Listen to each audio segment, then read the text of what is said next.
Senior सहाफ़ी आगू काजी तारक अजीज़ होरां दा 41वां जन्म दिन भुलेखा हैड ऑफिस विच मनाया गया।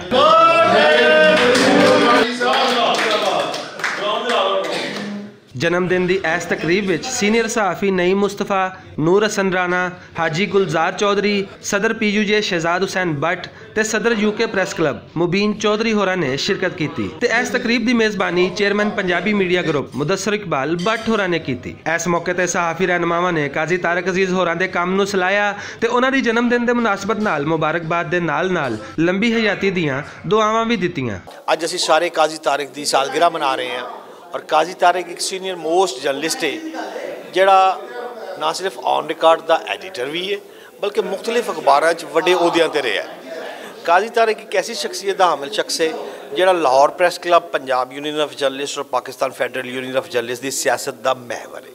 अज काजी तारक साहब की बर्थडे ऐसे सिलसिले का एक बहाना है। बहुत सारे दोस्त ने असीं मिल के बैठे हाँ, दिल दीयां गल्लां कर रहे हैं, पुरानियां यादां जिहड़ियां ने उन्हां नूं दोहरा रहे हैं।